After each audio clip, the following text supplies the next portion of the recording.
भारत की राजनीति में, उत्तर प्रदेश की राजनीति में आपकी कोई अहमियत नहीं है।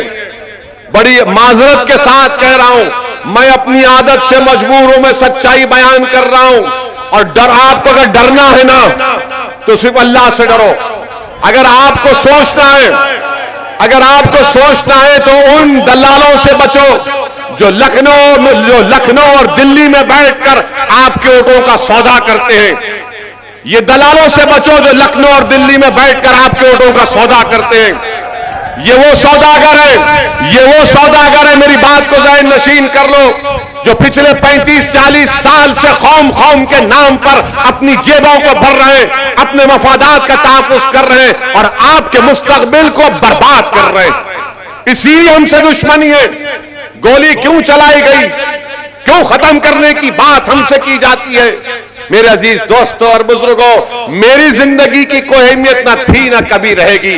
आपकी जिंदगी की अहमियत है, आपके मुस्तकबिल को बचाना है। हम ये चाहते हैं कि आप नेता बने, हम ये चाहते हैं कि आपको हिस्सा मिले। ये हिस्सेदारी की लड़ाई है। ना समाजवादी, ना बसपा, ना बीजेपी हिस्सेदारी की बात करेगी। वो तो कहेगी कि डर के बैठो। आज आप देखते हैं कि समाजवादी और बसपा में क्या अल्पसंख्यक समाज मुसलमान का नाम लिया जाता है। सबसे कह रहे आप खामोश हो जाओ, खामोश हो जाओ, खामोश हो जाओ, कुछ मत बोलो। अरे कब खामोश हो जाएंगे हम? कितना खामोश हो जाएंगे? तुमने 2017 में बीजेपी को नहीं हरा पाए, 2019 में तुम बीजेपी को नहीं हरा पाए, 2014 में बीजेपी को नहीं हरा पाए।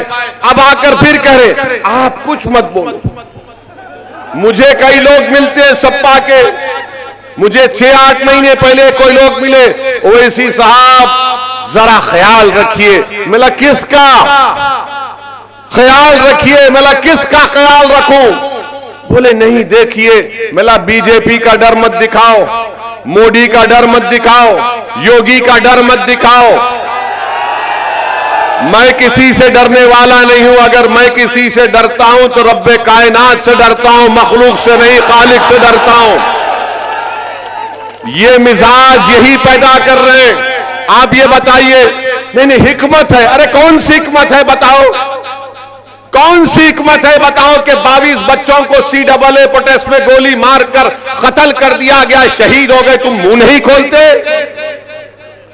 तुम मुंह नहीं खोलते। काशगंज में पुलिस स्टेशन में बच्चे को पुलिस कस्टडी में फांसी देकर मार दिया जाता है, आप मुंह नहीं खोलते। हिजाब निकाब का मसला पैदा होता, आप मुंह नहीं खोलते। मेरे अजीज दोस्तों और बुजुर्गों, ये हिस्सेदारी की लड़ाई है। हम आपसे अपील करने आए हैं कि आपको अपना नेता बनाना है। मुझे मत बनाइए, मैं नहीं बनना चाहता हूं, ना मैं मंत्री बनना चाहता हूं, ना कुछ बनना, मुख्यमंत्री बनना चाहता हूं। मेरी जिंदगी का एक ही मकसद है कि आप एक सियासी तौर पर ताकतवर हो जाएं, क़यादत आपकी बने। सुल्तानपुर के दरमियान से कोई एक मर्दे मुजाहिद या कोई हमारी बहन उठे जो आपकी रहबरी कर सके, जो खादिम के तौर पर आपका काम कर सके। याद रखिए मेरी इस बात को, भारत की जमहूरियत की हकीकत यही है कि जिसका नेता होगा उसी की आवाज को सुना जाएगा। आपका नेता कोई नहीं है। आपने कभी सपा पर, कभी बसपा पर, कभी कांग्रेस पर भरोसा किया और नतीजा क्या निकला कि पीठ पर खंजर मारा गया, धोखा दिया गया, सामाजिक न्याय नहीं किया गया, इंसाफ नहीं किया गया, बच्चों को स्कूल नहीं मिला, नौजवानों को रोजगार नहीं मिला, गुर्बत का खात्मा नहीं बल्कि गरीबी हमारा मुकद्दर बन गया। इस तमाम चीजों का ताल्लुक है कि सियासी ताकत बनो। वोट डाल दिया, अब वोट लेने की ताकत पैदा करो। आप उत्तर प्रदेश के मुख्यमंत्री तो बड़ी बड़ी बातें करते हैं कि पूरा माफिया भाग गया, क्रिमिनल भाग गया, मगर उत्तर प्रदेश के मुख्यमंत्री ये नहीं बता पा रहे कि एक पार्लियामेंट के सांसद की गाड़ी पर 4-4 अगर गोलियां चलाई जाती हैं तो किस घर के दामाद थे, वो किस क्रिमिनल के साथी थे, उनका ताल्लुक कौन से माफिया से था। उत्तर प्रदेश के मुख्यमंत्री इस बारे में नहीं बताएंगे, मगर मीडिया को बताते हैं कि ओवैसी को जब वो भाषण देते हैं जरा एहतियात से बात करना पड़ेगा।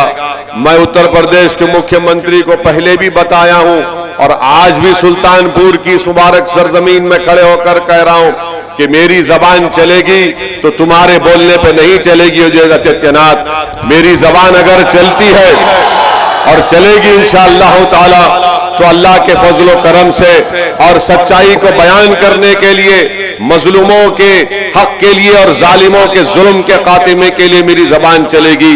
और अगर कोई ये समझता है कि असदुद्दीन ओवैसी पर गोलियां चलाकर वो हमारी जबान को खामोश कर देगा, तो मैं इन तमाम चोरों से कहना चाह रहा हूं, बुज़दिलों से, कि यकीनन तुम बुज़दिल हो, इसीलिए तुमने छुपकर मुझ पर गोली चलाई।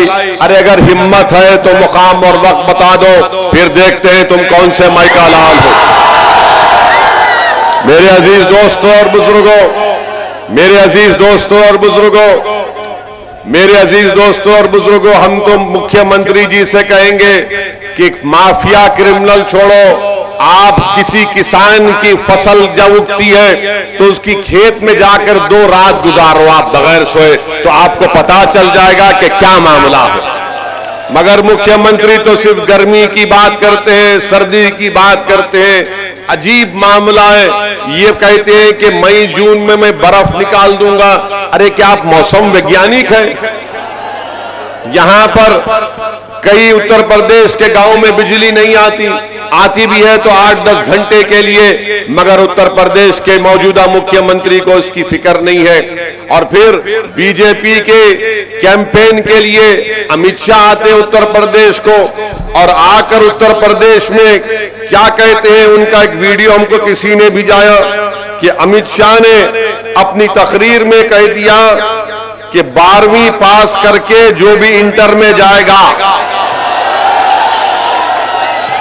ये देश के होम मिनिस्टर हैं, 12वीं पास करके जो इंटर में जाएगा उसको लैपटॉप और फोन देंगे।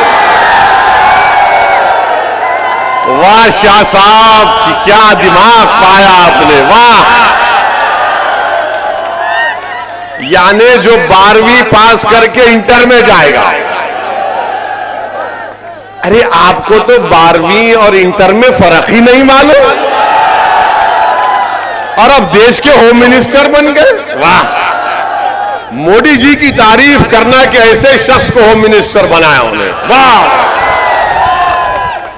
यानी हम तो सुनते थे कि अनमोल रतन अकबर बादशाह के पास थे, मोदी जी के पास तो थी अनमोल रतन इतने जमा हो गए। एक कहता है कि मई जून में बर्फ ला लेंगे, दूसरे कहता है कि जो 12वीं के बाद इंटर में जाएंगे। अब आप सोचिए देश कहां जाएगा, उत्तर प्रदेश कहां जाएगा। और फिर वहीं पर आप दूसरा देख लो, अखिलेश का भी वीडियो है, जिसको कानून व्यवस्था में भरोसा नहीं, हमको वोट दो। जो मां और बहनों की इज्जत नहीं करते, हमको वोट दो। अखिलेश यादव ने सही कहा, सुल्तानपुर की जनता जानती है कि अखिलेश ने क्या कहा एक वीडियो में, जो मां और बहनों की इज्जत नहीं करते हमको वोट दो।